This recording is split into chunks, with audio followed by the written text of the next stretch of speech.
What's the most inaccurate thing your child was ever taught in school? So my 10-year-old son Alex came home one afternoon looking completely confused. He's usually bouncing off the walls about space and planets. The kid's been obsessed since he was 5. We've spent countless nights out in the backyard with his telescope, naming constellations, watching meteor showers. He even has a signed book from Chris Hadfield, the astronaut. He knows his space facts inside and out. But that day, Alex sat at the kitchen table and quietly said, "Mom, my teacher told me the Great Wall of China is visible from space, with the naked eye." I froze for a second. Because yeah, we've talked about that. It's one of the most common space myths. Astronauts, including Hadfield, have said over and over, you can't see the Great Wall without help from orbit. It's narrow, it blends in with the landscape. It's just not visible like people think. So, Alex had raised his hand in class and politely explained this to his history teacher, Mr. Peterson. He even mentioned Hadfield's book. And what did Mr. Peterson do? Shut him down. Told him, that's nonsense. It's in the textbook. I've been teaching this for 20 years. Your little astronaut book is wrong. Alex was crushed.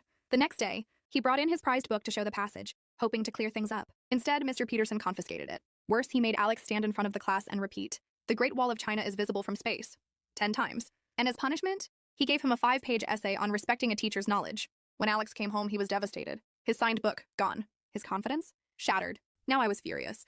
I emailed Mr. Peterson, politely explaining the actual facts, asking for the book back. His reply, I don't need space facts from a parent. The curriculum says it's visible, so that's what I teach. And the principal? She called it a minor factual dispute and didn't want to challenge a tenured teacher. Well, I wasn't about to let it go. See, one of my old college roommates works for NASA's education program. I told her what happened, and she was horrified. 3 days later, I walked into Alex's classroom with her.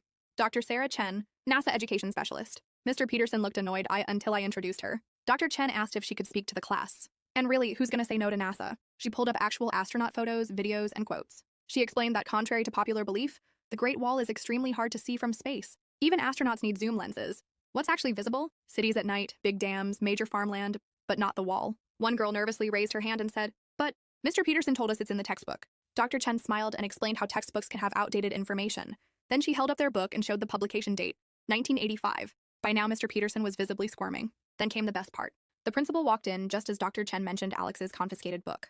The principal shot Mr. Peterson a sharp look, and you guessed it, he reluctantly pulled the book out of his desk. Alex's face lit up when Dr. Chen not only handed it back, but added her own signature next to Chris Hadfield's. And just when you thought it couldn't get better, she surprised the class by connecting to a live video call with an astronaut on the ISS who confirmed everything.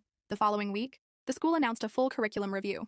Mr. Peterson was signed up for a workshop on integrating current science into his teaching. Alex's class got invited to a special NASA virtual field trip. And that signed book? It's now on display in the school library alongside a note that says, never stop learning, even if you're the teacher.